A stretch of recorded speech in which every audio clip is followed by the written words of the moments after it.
Welcome back to my channel real life dot real smile. আজকে হচ্ছে happy Holi. শোনো, সবাইকে হ্যাপি হোলি বলে দাও। আসো আসো আসো আসো। বলবে না, নিজের কাজে ব্যস্ত। এই যে নিজের কাজে নিজে ব্যস্ত। এই যে তো যাই হোক, আজকে চলেছে আমার দোলের ব্লগ। তোমরা পুরো ব্লগটা দেখো, আশা করি তোমাদের ভালো লাগবে। আর এটা অবশ্যই দোলের পরে তোমরা পাবে। তো চলো দেখতে থাকো। আর এখনের সিনারিওটা দেখাই, আমার ঘরের সিনারিও। এখন এইরকম, এই যে ঘুম থেকে উঠেছি, পুকুর মহারাজ এই যে এরকমভাবে বসে ওর কাজ করছে, নিচে বালিশ ফেলে দিয়েছে। প্রচুর কাজ। স্নান করে আগে ঠাকুরকে জল দিতে হবে, তারপরে দোল খেলবো। আমাদের টুকটাক প্ল্যান আছে, তোমরা সব দেখতে থাকো।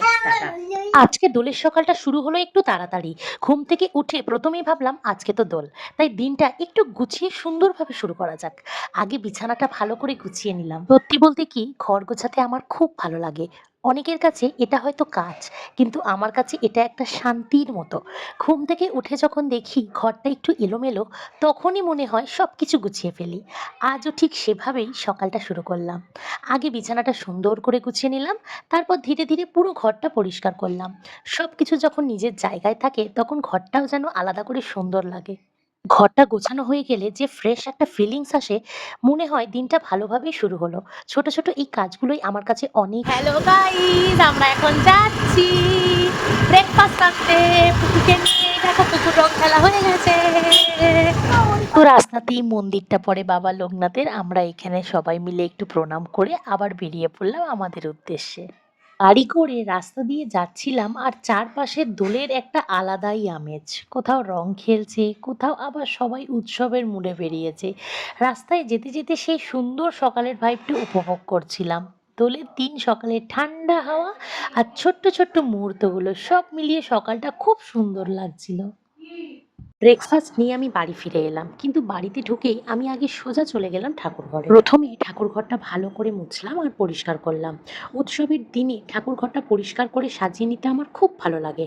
সবকিছু যখন সুন্দর করে গোছানো থাকে, তখন মনটাও যেন অনেক শান্ত লাগে। তারপর আমি স্নান করে চলে এলাম ঠাকুর ঘরে। আর আমার সকালটা শুরুই হলো ঘরের সবচেয়ে ছোট্ট আর প্রিয় সদস্যকে নিয়ে, আমাদের গোপালকে নিয়ে। তাই আজকের দিনের শুরুতেই প্রথমেই গোপালকে খুব যত্ন করে স্নান করিয়ে নিলাম। ছোট্ট গোপালকে স্নান করানোটা আমার কাছে শুধু একটা রীতি নয়, এটা একটা খুব মিষ্টি আর ভক্তির মুহূর্ত। খুব আস্তে আস্তে জল দিয়ে গোপালকে স্নান করালাম, তারপর পরিষ্কার করে মুছে নতুন সুন্দর পোশাক পরিয়ে দিলাম। তারপর একে একে সব ঠাকুরকে সুন্দর করে ফুল দিয়ে সাজিয়ে আমি পুজোটা সম্পন্ন করলাম। সত্যি কথা বলতে, পুজো করতে আমার ছোট থেকেই খুব ভালো লাগে।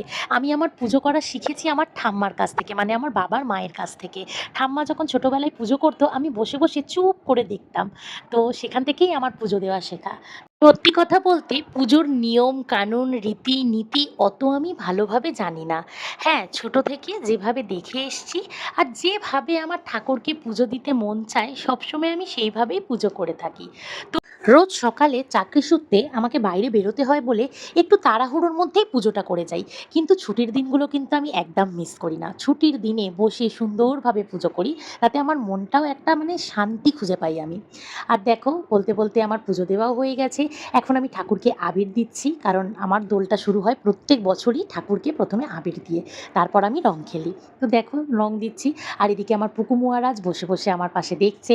ঠিক যেভাবে আমি ঠাম্মার পাশে বসে দেখতাম, আজকে দেখো পুকু আমার পাশে বসে পুজো দেখছে।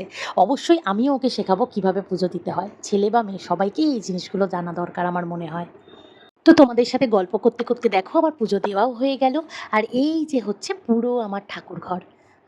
ভগবানের কাছে চাইবো তোমরা সবাই ভীষণ ভালো থাকো, তোমাদের ভগবান সব মনস্কামনা পূর্ণ করুক। আর এই পুজো দেওয়াতে যদি কোনো ভুল ত্রুটি থেকে থাকে, অবশ্যই তোমরা কমেন্টে জানাতে পারো, তাহলে আমি খুব খুশি হব। তারপরে পুজো সম্পন্ন করে আমি চলে গেলাম ব্রেকফাস্ট খেতে। ব্রেকফাস্টটা ভীষণ ভালো হলো দোলের। তো ব্রেকফাস্ট খেতে খেতে আমি ভাবলাম, চলো তোমাদেরকে দেখানো যাক আমাদের ছাদে আমরা কী কী করেছি দোলের জন্য। তো তখনও সেরমভাবে কিছু শুরু হয়নি, জাস্ট বক্সটাকে সাগর ফিট করেছিল, তো সেটাই দেখে নিচে চলে এলাম রেডি হতে দোলের জন্য। তো এটা হচ্ছে আমার দোলের ড্রেস, হ্যাপি হোলি লেখা গেঞ্জি। তো রেডি হতে হতে বেশ খানিকটা সময় লেগে গেছিলো, কারণ আমি ঘরের কিছু কাজ করছিলাম। ততক্ষণে টুকটাক লোক এসে গেছিলো। তো চলো তোমাদেরকে দেখাই বাকিটা। এই দেখো চিকেন পকোড়া রেডি হচ্ছে। দোলে যদি চিকেন পকোড়া না হয় তাহলে হয় বলো? এটা হচ্ছে রঘু মামা, আর রঘু মামার হাতে চিকেন পকোড়া যদি না খেয়েছো তাহলে কি খেয়েছো? আর এর অবস্থা দেখো, এ তো মানে সকাল থেকে রং মেখে ভূত। আর এইবারের দোলে প্রথম আমাকে রং মাখালো আমার ছেলে টুকু। এটা যখন ও বড় হয়ে দেখবে তখন ও ভাববে যে হ্যাঁ আমিও কত ছোট থেকে দোল খেলতাম।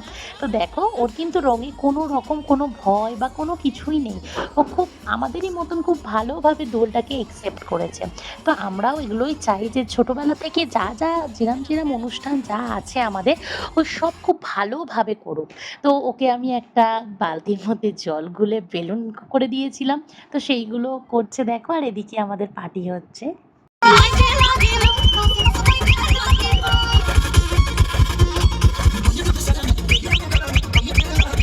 এইখানে যাদেরকে তোমরা দেখতে পাচ্ছ এরা সবাই আমার নিজের লোক। আমার মামা, মাসি, শাশুড়ি মা, আমার হাজবেন্ড, আমার মা, সবাই আমরা একসাথে মিলে এবারে দোলটা উপভোগ করেছি।